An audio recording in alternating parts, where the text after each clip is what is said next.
자, 오늘은 이 두 절만 보도록 하겠습니다. 창세기 강의 60번째 시간입니다. 지난 주일에는 이삭에 관한 말씀을 상고했고요. 오늘부터 이제 야곱 스토리로 돌아가는데 잠깐 에서에 관한 말씀이 있게 되겠습니다. 그리고 다음 주일부터는 이제 진짜로 야곱에 관한 스토리가 시작이 되겠습니다. 자, 오늘 이 두 절의 말씀은 에서의 결혼에 관한 짤막한 기록으로 되어 있습니다. 그래서 제목을 근심이 된 결혼, 에서의 아버지 이삭과 어머니 리브가에게 그 결혼이 근심이 된 결혼이었기 때문에 설교 제목을 근심이 된 결혼이라고 잡았습니다. 어느 날 미국에 유학 중인 아들이 미국에서 결혼을 하게 되었다라는 소식을 한국에 있는 이제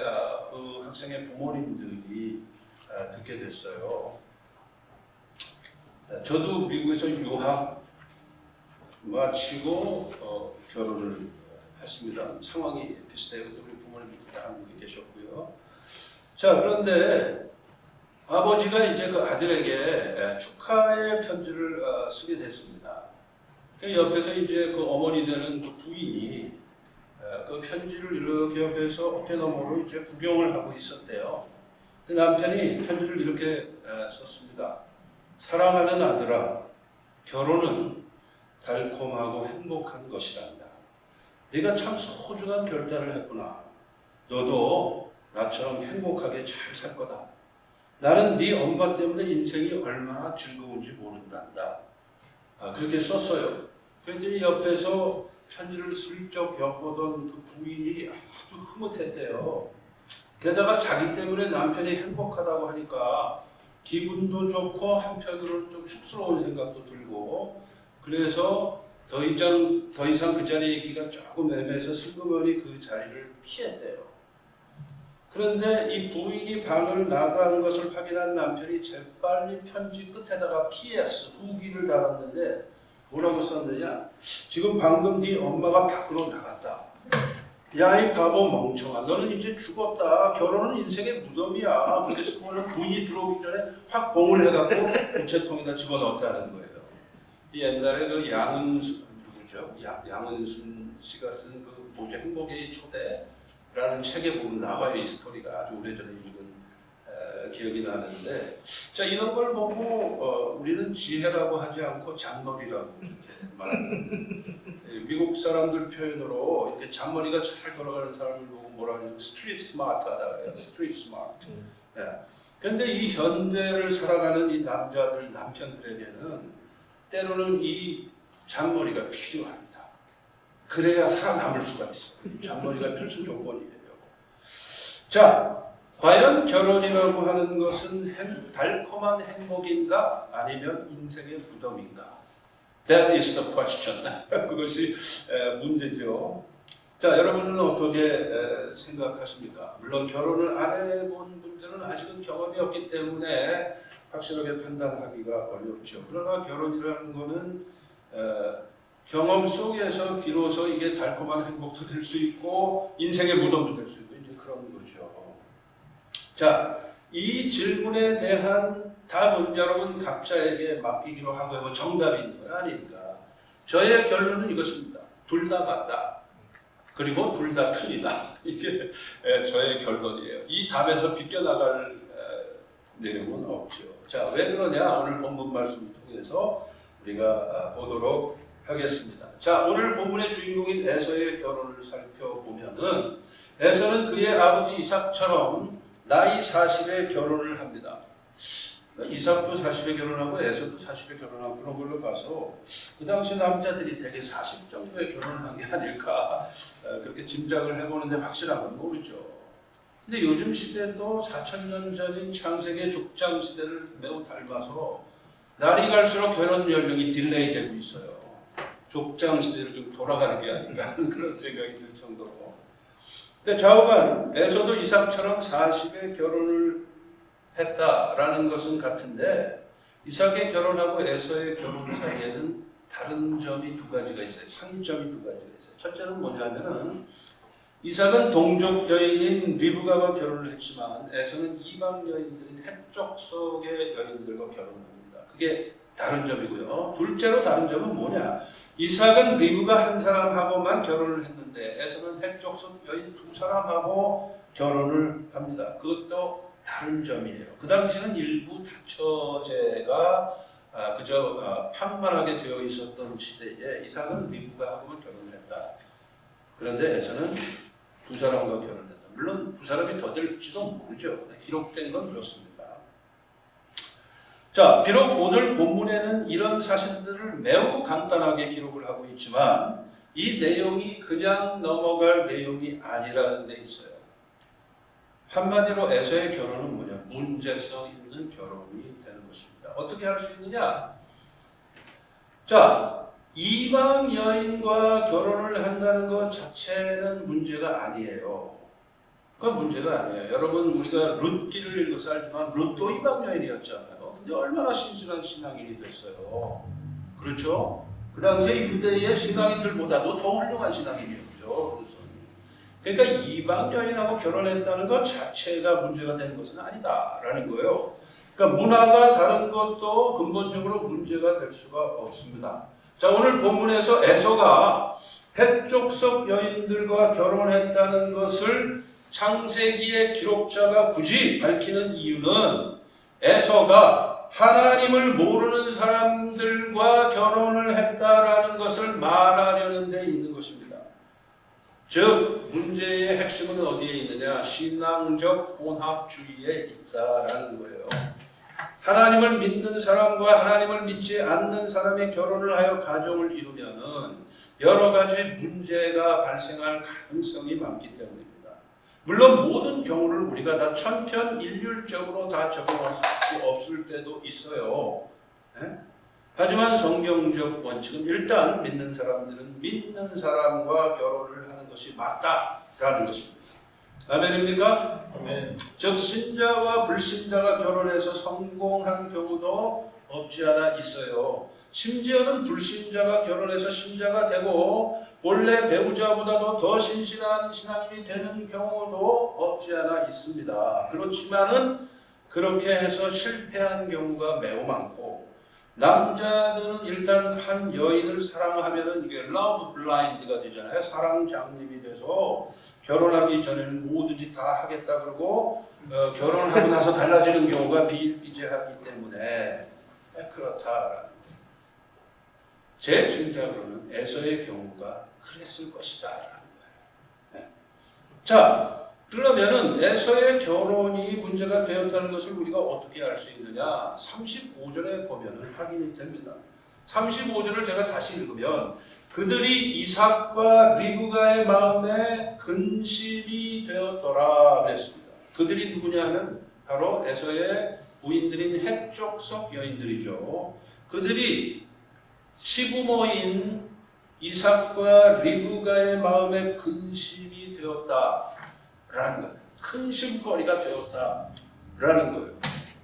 아마 제 짐작으로는 에서의 부모인 이삭과 리브가의 입장에서 보자면 처음에는 에서가 헷족속 여인들과 결혼하려 했을 때 완강하게 반대했을 것 같아요. 이삭이 누굽니까? 아버지 아브라함의 명령에 순종하고 하나님과의 언약관계 속에서 있었던 사람인데 이 결혼을 승낙할 리가 없죠. 그렇죠? 처음에는 에서의 결혼을 강력하게 반대했겠지만 이 에서라는 인물이 은근히 반항하예요. 자기 고집이 가다 말이죠. 창세기 27장부터 나오는 스토리를 읽어보면 확인이 되거든요. 자, 그래서 결국은 에서는 부모의 말씀에 순종하지 않고 헷족속 여인들과 결혼을 합니다. 그 후에 제 짐작으로는 아마 제가 이삭의 입장이어도 마찬가지였을 것 같아요. 제 짐작으로는 이삭이나 리브가가 며느리들을 신앙인으로 만들어 보려고 애를 썼을 것입니다. 그런데 끄떡도 않는 거예요. 신앙생활에는 전혀 관심이 없고 하나님에 대해서 관심이 없고 자꾸 가정적으로 문제만 일으키는 것입니다. 그 내용이 35절 한 절에 축약되어 기록되어 있다라고 저는 믿습니다. 그들이 이삭과 리브가의 마음에 근심이 되었더라. 자, 여기서 이 근심이라는 단어를 우리가 예산말로 보시면 안 됩니다. 이 근심이라는 말이 히브리어 원어로, 그러니까 마음의 근심이라고 되어 있잖아요. 마음의 근심이 되었다. 이 마음의 근심이라는 말이 히브리어 원어로 보면은 모라트 루아크라는 말이에요. 모라트 루아크. 이 루아크라는 말은 옛날에 제가 한번 설명드린 적이 있어요. 루아크에는 세 가지 뜻이 있다고 제가 한번 설명드린 적이 있는데 여러분이 기억력이 얼마나 좋으실지 모르지만 그 루아크의 세 개의 뜻이 뭐냐면 하나님께서 아담을 흙으로 탁 빚으신 다음에 아담의 코에다 생기를 불어넣으셨다. 그게 루아크거든요. 루아크. 즉 숨결, 바람, 영 이 세 가지의 뜻이 있어요. 루아크는. 그 루아크하고 같은 이퀄벌런트한 신약 성경의 원어인 헬라어 단어가 푸뉴마인데 푸뉴마도 그 세 가지 뜻이 있어요. 푸뉴마도 숨, 바람, 영 이런 뜻이 있어요. 굉장히 중요한 단어예요. 이 성경 안에서. 네? 그래서 영혼을 루아크라고 해요. 그런데 그냥 루아크가 아니고 모라트 루아크거든요. 그 모라트는 뭐냐? 쓰다라는 말이에요. 쓰다. 여러분 마라의 쓴물 기억나세요? 마라의 쓴물을 그 쓴물을 마실 수가 없으니까 여호와 하나님께서 모세에게 명하셔가지고 모세가 나뭇가지를 갖다가 쓴물에다 쫙 던지니까 단물로 바뀌었잖아요. 그래서 나중에 그 물을 마라라고 이름을 붙였잖아요. 쓴물이었으니까. 그 마라하고 모라트가 같은 어원이에요. 네? 그 마라, 모라트. 쓰다. 사무엘상 1장 10절에 보면 한나가 아들이 없어가지고 마음에 괴로워서라고 되어 있는 말씀이 나오는데 이 괴로워서라는 말이 마라트입니다. 마라트는 모라트의 동사형이에요. 욥기 7장 11절에 보면 인생의 지독한 환난을 당한 후에 욥이 탄식하면서 이렇게 말을 합니다. 내 영혼의 아픔 때문에 말하며 내 마음의 괴로움 때문에 불평하리이다 하면서 하나님 앞에서 탄식하면서 고통의 그 심정을 토로하는데 그때 내 마음의 괴로움 때문에 할 때 이 괴로움이 마라예요. 마라. 그러니까 모라트, 마라트, 마라는 전부 쓰다라는 뜻이에요. 우리 개역 개정판 번역은 방금 전에 우리가 읽은 것처럼 그들이 이삭과 리브가의 마음에 모라트가 되었더라, 근심이 되었더라 라고 매우 부드럽게 번역을 하고 있습니다만은 영어 성경 NIV는 이렇게 번역을 하고 있어요. They were a source of grief to Isaac and Rebecca 이렇게 되어 있어요. 즉 그들이 이삭과 리브가에게 한탄의 원천이 되었다. 좀 더 강한 번역이죠. 우리 한글 개역 성경보다는. 성서 주석가인 구약 성경 주석가인 웬햄은 바로 이 부분을 이렇게 번역을 했습니다. They는 그 해족속 여인들이에요. They made life miserable for Isaac and Rebecca 이렇게 되어 있어요. 즉 그들은 이삭과 리브가의 인생을 비참하게 만들었다. 마음에 근심이 되었다라는 이런 뜻이 아니에요. 본래 오리지널 미닝은 뭐냐면 이삭과 리브가의 마음을 리브가의 삶을 비참하게 만들었다라는 거예요. 그러니까 뭔가 해프닝이 굉장히 많았다는 얘기예요. 오늘 2절에서만 기록을 하고 있지만 우리가 상상의 날개를 펼치면은 이게 엄청난 사건들이 에서의 결혼 속에 있었다라는 뜻입니다. 그렇기 때문에 바로 이 모라트 루아크라는 말을 사용하고 있는 것이죠. 자, 에서의 이방 여인들과의 결혼은 부모의 인생을 비참하게 만들고 그 결과 하나님이 인정하실 수 없는 결과를 낳고 말게 됩니다. 자, 그래서 신앙인은 신앙인하고 결혼을 해야 될 것이 원칙이다. 자, 좀 제가 여러분들이 알기 쉽게 표현을 하면 신앙인은 의자 위에 올라가 있는 사람이고요. 신앙인이 아닌 사람은 의자 밑에 바닥에 서 있는 사람이에요. 근데 그 두 사람이 서로 손을 잡고 잡아 당깁니다. 그럼 누가 유리합니까? 누가 유리해요? 맨 바닥에 있는 사람이 훨씬 유리하죠. 의자 위에 있는 사람은 밑에 있는 사람이 조금만 세게 잡아당기면 흔들흔들하다가 떨어져요. 근데 의자 위에 있는 사람이 바닥에 있는 사람을 잡아 끌어올리려면 훨씬 힘이 듭니다. 몇 배의 노력을 해야지만 가능합니다. 그것이 신앙인과 신앙인이 아닌 사람이 가정을 이루었을 때의 하나의 현실이라고 보시면 돼요. 결국은 어떻게 되느냐? 많은 경우에 신앙의 하향 평준화 현상으로 나타나기가 그 반대보다 훨씬 쉽다. 즉 의자 위에 있는 사람이 의자 밑으로 내려가서 바닥에 있으면 이제 그때부터 거기에서 스테빌라이즈 되는 거예요. 그런데 수준은 레벨 다운이 되는 거죠. 두 사람이 다 의자 위에 올라오기는 너무나 어렵기 때문에 옛날에 제가 오래전에 젊은 목사였을 때인데 LA에서 목회할 때요. 한 번은 한국에 있는 제 친구가 저한테 전화를 했어요. 그 친구에게 처제가 손 아래 처제가 2명 있었는데 처제니까 손 아래죠. 2명 있었는데 이 막내 처제가 너무 결혼 생활이 힘든 거예요. 막내 처제가. 그러면서 저한테 설명을 쫙 했어요. 그래서 네가 목사니까 우리 처제 부부를 위해서 좀 어떻게 도와줄 수가 없겠냐. 그러면서 저한테 부탁을 해서 제가 장문의 편지를 그 부부에게 써서 보낸 적이 있습니다. 어떤 경우냐면요. 그 처제가 외아들하고 결혼을 했어요. 외아들하고 결혼했는데 그 남편이 그러니까 외아들도 무녀 동남이에요. 무녀 동남인데 아버지가 일찍 돌아가셔서 그 어머니가 이 처제의 제 친구 처제의 시어머니가 그 아들 하나 바라보고 어릴 때부터 키웠다 이 말이죠. 그러니까 아들이 그 어머니의 인생의 전부야 이 아들이. 근데 그 아들이 이제 장성해하고 결혼을 했으니까 자기 아들을 뺏긴 거잖아 이제 며느리한테. 그랬는데 이 어머니가 아주 골수 여보의 증인이었어요.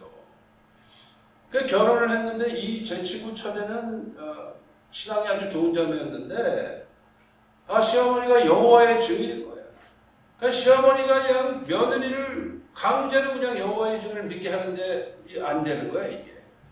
그래갖고 고부간의 갈등이 아주 심했습니다. 거기에는 여러 가지 다른 심리적인 요인들도 섞여 있었겠죠.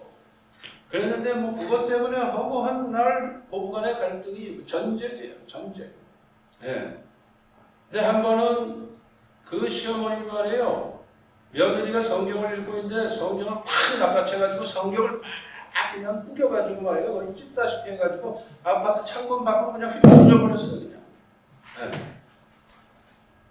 그런 일이 있고 할 정도로 그 상황이 그렇다는 걸 제 친구가 쭉 설명을 하면서 저한테 도움을 요청해서 제가 장문의 편지를 그 부부한테 보낸 적이 있었습니다. 근데 나중에 결국은 두 사람은 이혼을 했어요. 이혼을 하고 이제 제 친구 처제는 큰 상처를 가지게 되고 세월이 좀 많이 흐른 다음에 총신 출신의 전도사하고 결혼을 해서 지금 목사님 사모님이 돼서 좀 목회를 잘하고 있어요. 한국에서. 제가 이제 가끔 소식을 듣습니다만. 자, 그게 바로 이제 의자 위의 사람과 의자 아래 사람이 결혼했을 때 생기는 결과거든요. 에서의 경우가 바로 그런 경우라고 하죠. 그래서 우리는 결혼을 잘 해야 된다. 잘 해야 된다. 물론 지금 이제 여기서 대부분 다 이제 결혼을 하신 분들이니까 제가 이런 얘기를 해서 얼마나 도움이 될지는 모르겠습니다만은 그래도 우리 주위에 이제 우리 자녀들도 아직 결혼 안 한 사람들이 많기 때문에 우리가 그 원칙을 꼭 기억을 해야 되는 것이죠. 그래서 지금부터 우리가 노력을 기울여서 신앙의 가정들이 되도록 해야 된다라는 거예요. 자, 우리가 읽은 이 에서의 이방 여인들과의 결혼 사건은 사실상 장자권의 박탈, 에서의 장자권의 박탈의 또 하나의 빌미를 제공한 사건이었을 것이다 라는 것이고요. 또 짐작하는 바로는 어머니 리브가가 나중에 나오지만 야곱의 편을 들어요. 큰아들 에서의 편을 들 때에 어머니든 큰아들 편이거든요. 근데 보면은 이게 작은 아들 야곱 편을 들어요. 거기에 아마 밑바닥의 이유가 바로 이 이슈가 있었을 것이다 라고 짐작을 해보고요. 아버지 이삭은 에서를 그래도 포용하고 사랑했어요. 그래서 에서를 축복하고 싶어 했어요. 장자니까. 에서를 축복하려고 했는데 하나님께서 틀어버리십니다. 왜? 하나님이 인정하신 영적 장자는 야곱이었기 때문에 에서에게 장자권을 결국은 박탈해버리죠. 그 결과 어떻게 되느냐? 아브라함에게 약속하신 축복이 이삭을 통해서 본래는 에서로 내려가기로 되어 있었는데 방향이 야곱으로 바뀌어요. 그리고 그 에서는 하나님이 인도하시는 역사의 주인공의 자리에서 탈락하고 납니다. 자, 우리가 누구와 결혼하느냐, 어떤 자세로 결혼에 임하느냐는 그렇게 중요한 것입니다. 아멘입니까? 아멘. 자, 말씀을 마무리 짓습니다. 하나님의 성전과 우상에 저는 일치될 수가 없습니다. 바울은 우리 몸이 하나님의 성령이 거하는 전이라고 했습니다. 즉 우리 인생 전체가 하나님의 성전이다. 같은 원리로 해석하자면 하나님을 모르는 사람들의 삶은 우상의 전일 수밖에 없다. 예외가 전혀 없을 수는 없겠지만 원칙은 신앙인은 신앙인과 결혼을 해야 된다는 것입니다. 자, 이런 걸 보고 편협하다고 하시면 안 돼요. 원래 원칙이라는 것은 원칙, principle. 원칙이라는 것은 편협성을 전제로 하고 있는 게 원칙이에요. 원칙에서 벗어나는 것에 대해서 배타적인 게 원칙이거든요. 그러니까 원칙은 편협할 수밖에 없어요. 근데 원칙을 보고 편협하다 그러면 원칙이 깨져요. 그러면 편협성은 사라지는데 기준이 없어져 버리죠. 그러면 혼돈에 빠져요, 우리 인생이. 그 편협한 원칙 속에 우리 인생의 진정한 행복이 있기 때문에 그 편협한 원칙을 하나님께서 우리에게 주신 것입니다. 믿으십니까? 아멘. 기도하시겠습니다.